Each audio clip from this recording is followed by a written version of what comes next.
काहीच नाही दाखव. नमस्कार बिंदास, मी प्रवीण पाटील आपल्यासोबत आहेत आणि तुम्ही पाहतायत महाराष्ट्रात गाजलेले एकमेव चॅनल एमएच बिंदास.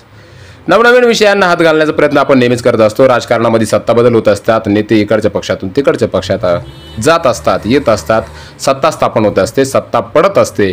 मात्र या सगळ्या गोष्टींमध्ये महत्त्वाची पायाभरणी करणारा महत्त्वाचा दुवा म्हणजे कार्यकर्ता. आणि कार्यकर्ताच नसेल तर पक्ष टिकणं हे देखील एक आव्हानात्मक विषय आपल्याला म्हणावा लागेल. चला तर मग आज आपण नजर टाकूया छत्रपती संभाजीनगर जिल्ह्यातील वैजापूर तालुक्यातील राजकारणामध्ये. राष्ट्रवादीची या ठिकाणी आपण काही दिवसापूर्वी बघितलं की शरद पवार, अजित पवार यांच्यामधले जे काही वैयक्तिक वैचारिक मतभेद होते सत्ता स्थापनेसाठीचे ते समोर आले आहेत. अवघ्या महाराष्ट्राने ते बघितलेले आहेत. आणि अशाच अवस्थेमध्ये वैजापूर तालुक्यातील जे काही दिग्गज लोक होते, उदाहरणार्थ जर म्हटलं तर वैजापूर तालुक्यातील काका पुतणे म्हणजे ठोंबरे कुटुंबीय आणि त्यांच्या मागे असलेली कार्यकर्त्यांची फळी, आता ही फळी गेली आहे अजितदादांच्या गटामध्ये.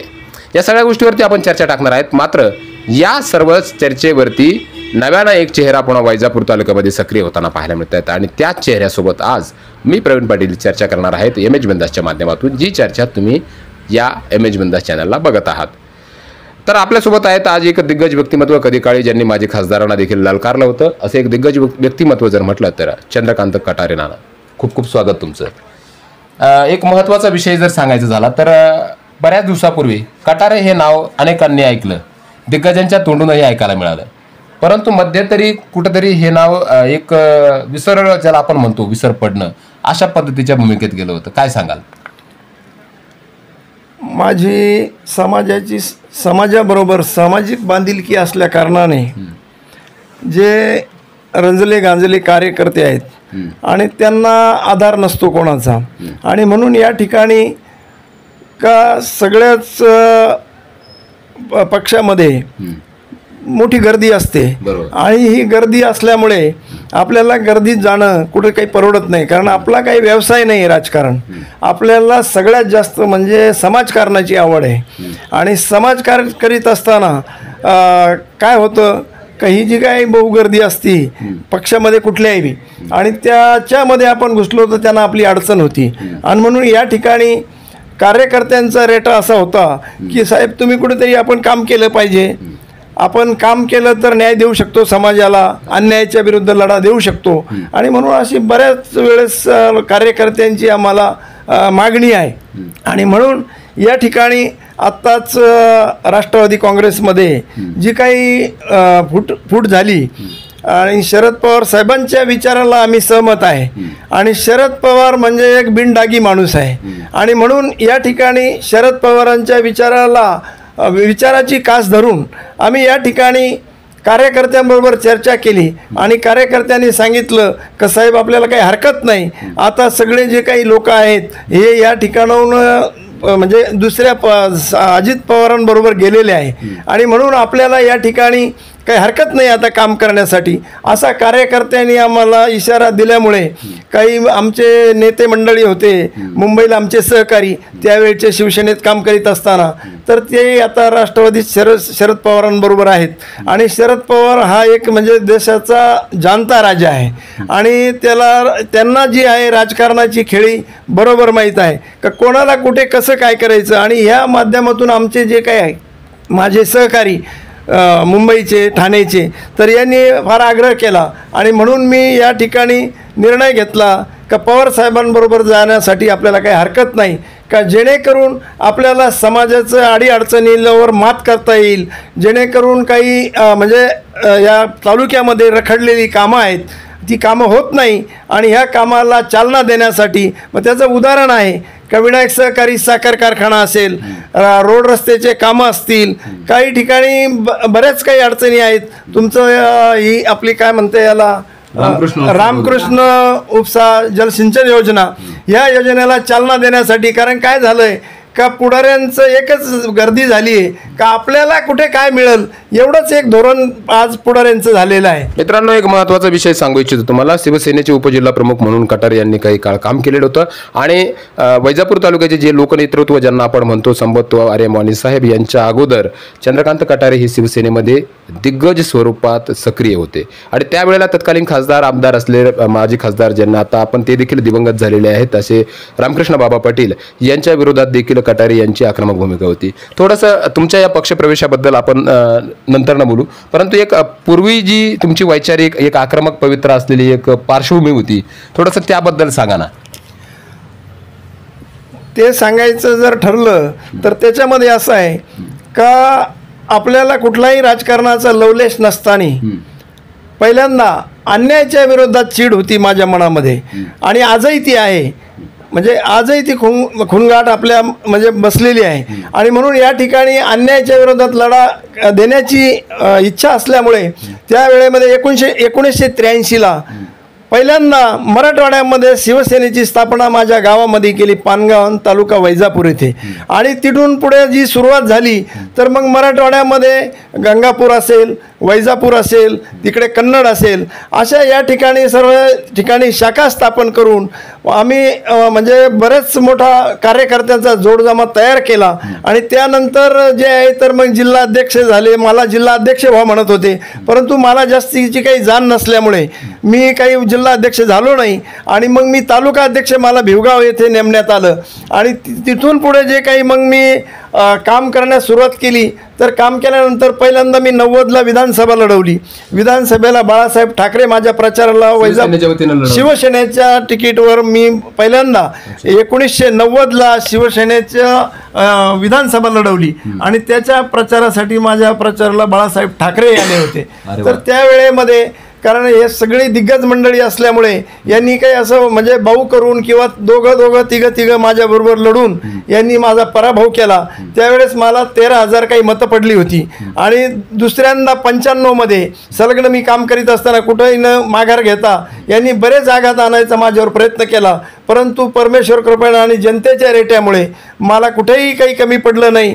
कारण कसं आहे का आमचं दैवत आहे छत्रपती शिवाजी महाराज आणि आपलं जे म्हणजे आपण मानतो जगदंबेला, या जगदंबेच्या आशीर्वादाने मला कुठेही काही अशी उणीव भासली नाही. म्हणजे जो काही मला स्फूर्ती देणारं होतं तर हे समाज आणि आपलं आराध्य दैवत जगदंबा असं हे सगळं होतं. आणि म्हणून मी 95ला जेव्हा निवडणूक लढवली दुसरी, तर त्याही वेळेस पक्षाने थोडंसं मला धोका दिला नसता मी त्याच वेळेस 95ला विधानसभेमध्ये निवडून आलो होतो. शेवटची निवडणूक कोणती लढली मग? शेवटची निवडणूक मी कारखान्याची लढलो, विनायक सहकारी साखर कारखान्याची. आणि त्यामध्ये मला म्हणजे जास्तीत जास्त मतांनी मला निवडून दिलं लोकांनी. आणि परंतु माझी मेजॉरिटी नसल्यामुळे त्यावेळेमध्ये काय झालं का कारखाना चालवित असताना ज्या लोकांना आम्ही पराभव करून निवडून आलो तर त्यांची इच्छा अशी होती का हा कारखाना चालला नाही पाहिजे, कारण यांच्या हातून जर कारखाना चालला तर आमचं काही राहणार नाही. आणि म्हणून त्यांची मेजॉरिटी असल्या कारणाने त्यांनी सगळं म्हणजे ज्याला आपण साखर आयुक्ताला इकडे तिकडे सांगून त्यांनी काही गोष्टी करून आणि ते कारखाना बंद पाडला. आणि कारखाना बंद पाडून आणि म्हणजे त्या वेळेमध्ये त्यांनी असं म्हणजे ज्याला आपण म्हणतो का विकासाला खोड घातली, विकासाची खूट केली त्यांनी. असा एकंदरीत हा प्रवास आहे. आणि म्हणून आता जे आहे त्यानंतर म्हणजे तुम्ही विनायक सहकारी साखर कारखान्याची निवडणूक निवडून आलात, त्यानंतर तुम्ही कुठलीही निवडणूक लढली नाही. त्याच्यानंतर कुठलीही निवडणूक लढली. त्यानंतर मग तुम्ही कुठल्या पक्षाशी संलग्न राहिलात, कुठल्या पक्षात काम केलं आणि ग्रामीण भागात कशा पद्धतीने? तसं मी मध्ये जे आहे तो मायावती बरोबरही गेलो होतो. अच्छा. कारण काय का आम्ही छत्रपती शिवाजी महाराजांचे वारस असल्यामुळे आणि छत्रपती शिवाजी महाराज काही एका समाजाचे कोणी नव्हते, तर रयतेचे राजे ते होते. आणि रयतेचे राजे असल्यामुळे आमच्या मनात डॉक्टर बाबासाहेब आंबेडकर असतील, महात्मा ज्योतिराव फुले असतील, यांच्याबरोबर अल्ल्याबाई होळकर असतील, यांच्याविषयी आम्हाला आदर आहे. कारण ही काय कोणाच्या बापाची मालमत्ता नाही, तर ही जी आहे ती देशाची संपत्ती आहे. आणि म्हणून या ठिकाणी आम्ही त्यांच्या विचाराशी सहमत होऊन मी मायावतीबरोबर काम केलं. परंतु काही लोकांची त्या ठिकाणी मानसिकता नव्हती. म्हणजे जे काही आहे आता काय झालं का असे गटतट पडलेले आहे, तर जो काही बाबासाहेबांना मानणारा गट आहे तोच त्या ठिकाणी कार्यरत नसल्यामुळे आम्हाला थोडी अडचण निर्माण झाली. आणि म्हणून मी त्या ठिकाणी जिल्हाध्यक्ष होतो आणि जिल्हाध्यक्षाचं काम मी 2 वर्ष त्या ठिकाणी केलं. असा माझा प्रवास काळ आहे. त्याच्यानंतर म्हणजे बरेच दिवस आम्ही परत घरी राहिलो आणि घरी राहून आम्ही आपले तुमच्या स्वाभिमानी शेतकरी संघटनेबरोबर गेलो, राजू शेट्टी बरोबर. कारण राजू शेट्टी हा शेतकऱ्यांचा कैवारी नेता आम्ही समजतो. आणि म्हणून त्या ठिकाणी काय झालं का तेही मी जिल्हा अध्यक्ष होतो त्या ठिकाणी. त्याच्यानंतर स्वाभिमानीमध्ये मी जिल्हा अध्यक्ष म्हणून काम केलं 2 वर्षे. त्याच्यानंतर मला राज्य कार्यकारिणीवर सदस्य म्हणून घेतलं. परंतु पुढे काय झालं का त्यांना इकडे येण्या जाण्यासाठी थोडं लांब पडतं आणि त्यांचं लक्ष जास्त त्यांच्या मतदारसंघात असतं नसता आमचं बाकी कुठेही काही नाही आहे.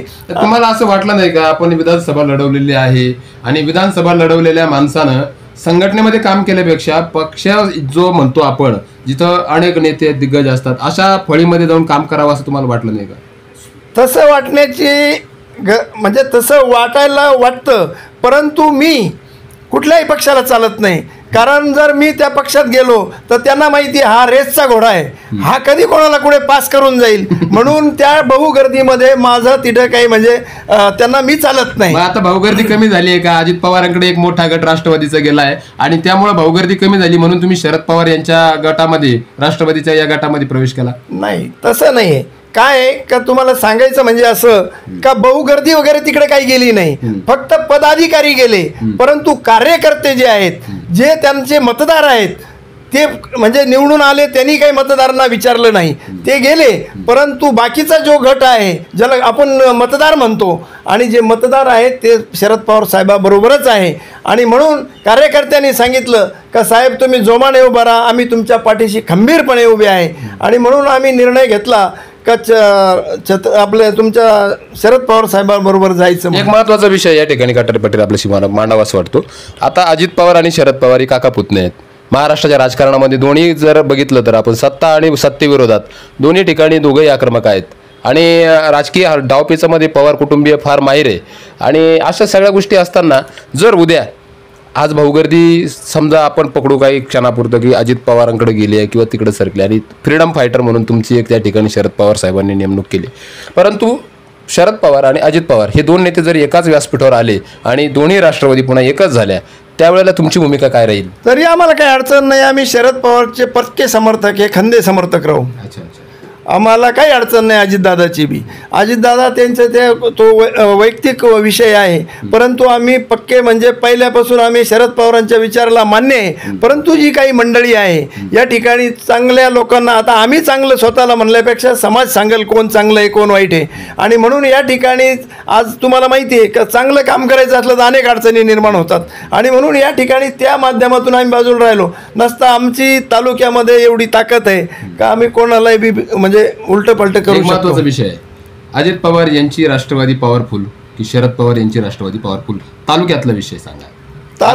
तालुक्यातही सांगतो आणि बाहेरही सांगतो का शरद पवारची म्हणजे जी राष्ट्रवादी आहे ती म्हणजे तिला तोडही नाही तिला जोडही नाही. जास्त आमदार अजित पवार घेऊन आणि शरद पवारचा नाद नाही करायचा कोणी. शरद पवार साहेबाचा नादच करायचा नाही. कारण याचं कारण असं आहे का तुम्ही जर एखादा बैल आहे आणि तो जर म्हातारा झाला तर तुम्ही त्याला कसायला विकणार आहे का? आणि म्हणून बाप म्हातारा झाला म्हणून त्याला काही घरात बसवायचं असतं काय? आणि बापाचे विचार आचार जर चांगले असेल तर त्याच्या शेवटच्या क्षणापर्यंत आपण त्याचा मान आणि मर्यादा ठेवली पाहिजे या मताचा मी मानतो. तरीही वैजापूर तालुक्यामधील ग्रामीण भागामध्ये आज अजित पवार यांच्या राष्ट्रवादीच्या शाखा आणि शरद पवार यांच्या राष्ट्रवादीच्या शाखा, आता शरद पवार यांच्या राष्ट्रवादीच्या शाखा तयार करणं, कार्यकर्ते बांधणं, कार्यकर्त्यांना पदाधिकाऱ्यांना नियुक्त्या करून त्यांना सोबत घेणं, एक विचारानं पक्ष टिकवणं हे तुमच्यासाठी आव्हानात्मक आहे. यासाठी तुमच्याकडून कुठल्या पद्धतीची पावले उचलली जातील आगामी काळात? म्हणजे तशा शाखा तर कोणत्या नाही राष्ट्रवादीच्याच आहे. राष्ट्रवादी तर शरद पवार साहेबांचीच आहे. उभं जे करावं लागेल ते त्यांना करावं लागेल. आणि आम्ही जे आहे तर शरद पवारच्या म्हणजे जे काही सगळं आहेच त्यांच्याकडे आणि नवीन आहे आम्ही त्याच्यात भर टाकू. अजून असं म्हणणं आहे प्रत्येक गावामध्ये आज शरद पवार साहेबांचं सगळं आहे आज बी आहे. जर मेळावा वगैरे जर घेतला तुम्ही पदाधिकाऱ्यांचा तर किती लोक उपस्थित होतील साधारणतः एक तालुक्यातील शरद पवार साहेबांच्या गोठातले?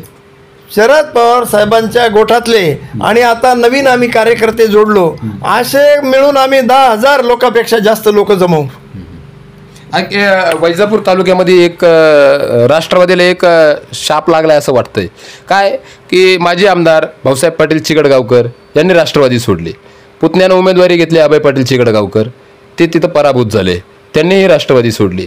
त्यानंतर काका पुतणे ठोंबरे कुटुंबीय राष्ट्रवादीकडे आले शरद पवार साहेबांच्या विचारांना मानून. त्यांनी अजित पवार साहेबांच्या विचारांना मानले, त्यांनीही शरद पवार साहेबांना सोडलं.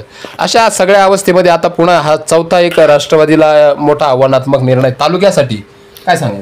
नाही, तसं तुम्ही जे म्हणले चिकटगावकर घराणा, तर मला त्याच्यावर असं म्हणायचं, मला काही जास्त आपण त्यांच्या मागच्या याच्यात जाणार नाही, परंतु त्यांचं कामकाज नसल्यामुळे आणि लोकांनी त्यांना डावललेलं आहे आणि लोकांनी त्यांना डावललं असल्यामुळे ते दुग्ध मनस्थितीत असल्यामुळे ते ह्या पक्षातून त्या पक्षात गेले. आणि ज्या राष्ट्रवादींनी भाऊसाहेब पाटलाला आमदार केलं आणि त्यांनी शरद पवार साहेबांना सोडणं हे बरोबर नाही असं माझ्या मते तरी वाटतं.